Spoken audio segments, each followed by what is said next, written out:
Hello students, BA third year, Sociology first paper. Today our topic is प्रत्यक्षवाद, Comte का पद्धति शास्त्र.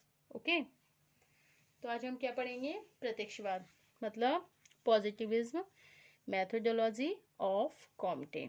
Okay, देखिए प्रत्यक्षवाद क्या है. प्रत्यक्षवाद कॉम्ट का पद्धति शास्त्र, positivism, okay, methodology of Comte. प्रत्यक्षवाद कॉम्ट के चिंतन का वह सबसे महत्वपूर्ण पक्ष है जिसके द्वारा उन्हें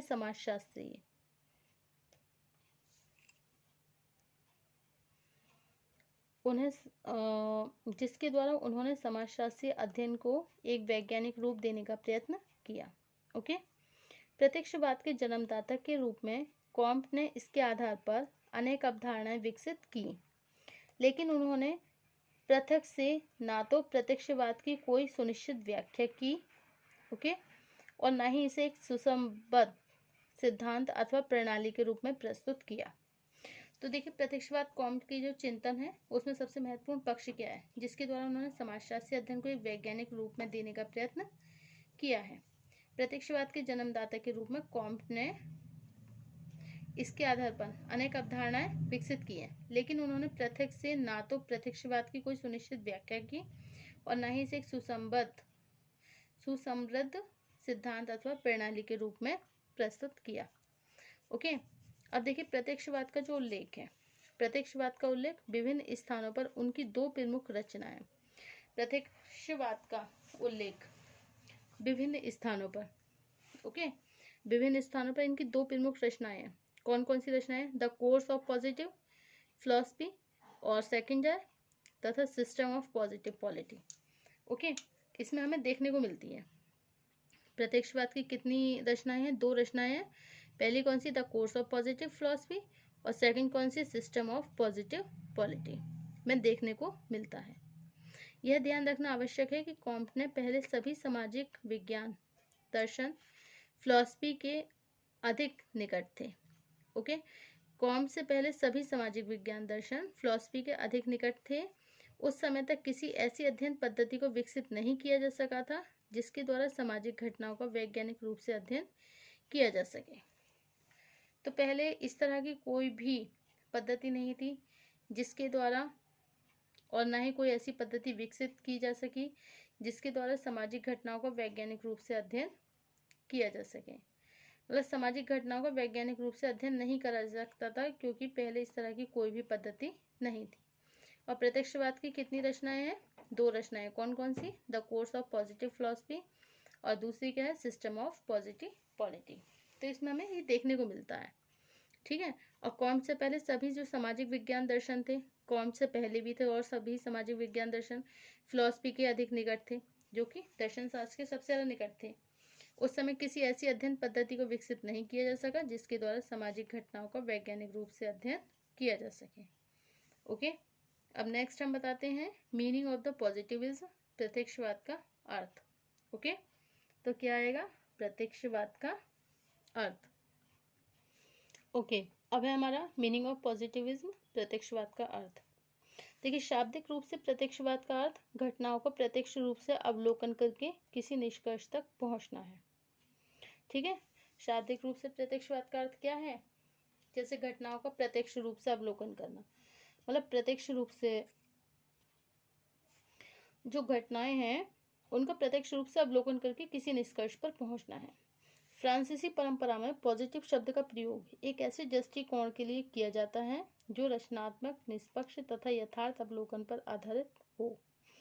कॉम्ट ने यह स्पष्ट किया कि प्राकृतिक विज्ञानों का इसलिए तेजी से विकास हुआ है कि इनके द्वारा विभिन्न पदार्थों का अध्ययन कल्पना के आधार पर न करके निरीक्षण, परीक्षण तथा वर्गीकरण के आधार पर किया जाता है. ओके, प्राकृतिक विज्ञान यह मानकर चलते हैं, प्राकृतिक विज्ञान जो है प्राकृतिक विज्ञानी यह मानकर चलते हैं कि प्रत्येक पदार्थ की प्रकृति तथा उससे संबंधित व्यवहार कुछ अपरिवर्तनशील नियमों पर आधारित होते हैं यदि अवलोकन और प्रयोग के द्वारा इन नियमों को ज्ञात कर लिया जाए, अवलोकन के द्वारा और प्रयोग के द्वारा अगर इन नियमों को ज्ञात कर लिया जाए तो किसी भी पदार्थ की प्रकृति, उसके भावी व्यवहार को ज्ञात किया जा सकता है। यह दृष्टिकोण रचनात्मक, निष्पक्ष और यथार्थ है, इसलिए इसे हम प्रत्यक्षवादी या पॉजिटिव दृष्टिकोण कहते हैं। ओके, तो शाब्दिक रूप से प्रत्यक्षवाद का अर्थ क्या है? घटनाओं का प्रत्यक्ष रूप से अवलोकन करके किसी निष्कर्ष तक पहुंचना। फ्रांसीसी परंपरा में पॉजिटिव शब्द का प्रयोग ऐसे दृष्टिकोण के लिए किया जाता है जो रचनात्मक, निष्पक्ष तथा यथार्थ अवलोकन पर आधारित हो। कॉम्प ने स्पष्ट किया है कि सामाजिक और प्राकृतिक विज्ञानों का इसलिए तेजी से विकास हुआ है कि इनके द्वारा विभिन्न पदार्थों का अध्ययन कल्पना के आधार पर न करके निरीक्षण, परीक्षण तथा वर्गीकरण के आधार पर किया जाता है। ये जो प्राकृतिक विज्ञानी है वो यह मानकर चलते हैं कि प्रत्येक पदार्थ की प्रकृति तथा उससे संबंधित व्यवहार कुछ अपरिवर्तनशील नियमों पर आधारित होते हैं। यदि अवलोकन और प्रयोग के द्वारा इन नियमों को ज्ञात कर लिया जाए तो किसी भी पदार्थ की प्रकृति तथा उसके भावी व्यवहार को हम समझ नहीं सकते। मतलब प्रकृति, उसके भावी व्यवहार को मतलब पूरी तरह से क्लियर नहीं हो सकता। हालांकि उस व्यवहार को ज्ञात कर सकते हैं, लेकिन ये प्रॉपरली तरीके से क्लियर नहीं है। यह दृष्टिकोण रचनात्मक, निष्पक्ष और यथार्थ है, इसलिए हम इसको प्रत्यक्षवादी, पॉजिटिव दृष्टिकोण कहते हैं। पदार्थ तथा प्राकृतिक घटनाओं के समान सामाजिक घटनाएं भी कुछ निश्चित नियमों से नियंत्रित और निर्देशित होती हैं। सामाजिक घटनाओं को संचालित करने वाले नियमों को धार्मिक तथा तात्विक आधार नहीं समझा जा सकता। ओके, प्रत्यक्षवाद ही एकमात्र वह तरीका अथवा प्रणाली है जिसके द्वारा घटनाओं का अवलोकन, ठीक है, अवलोकन, परीक्षण और वर्गीकरण करके विभिन्न घटनाओं के पारस्परिक संबंधों और उन्हें नियमित करने वाले नियमों को समझा जा सकता है। इस प्रकार कहा जाता है कि निरीक्षण, परीक्षण तथा वर्गीकरण पर आधारित वैज्ञानिक विधि द्वारा सामाजिक घटनाओं को समझना ही प्रत्यक्षवाद है। तो क्या है प्रत्यक्षवाद? निरीक्षण, परीक्षण तथा वर्गीकरण पर आधारित। ओके, निरीक्षण, परीक्षण तथा वर्गीकरण पर आधारित जो वैज्ञानिक विधि होती है, तो वैज्ञानिक विधि द्वारा सामाजिक घटनाओं को समझना ही प्रत्यक्षवाद है। ओके, तो निरीक्षण, परीक्षण तथा वर्गीकरण पर आधारित वैज्ञानिक विधि द्वारा सामाजिक घटनाओं को समझना ही क्या कहलाता है? प्रत्यक्षवाद कहलाता है। ओके, अब प्रत्यक्षवाद, कॉम्प ने जिन विशेषताओं के आधार पर प्रत्यक्षवाद की विवेचना करी है उन्हें संक्षेप में स्पष्ट करते हुए रेमंड जैरो ने कहा है कि प्रत्यक्षवाद का संबंध घटनाओं के अवलोकन करने और उनके विश्लेषण तथा घटनाओं के बीच पाए जाने वाले संबंधों को नियमित करने वाले नियमों की खोज करने से है। Okay, positivism consist the observing phenomena in analyzing them, in discovering the laws governing the relation among them.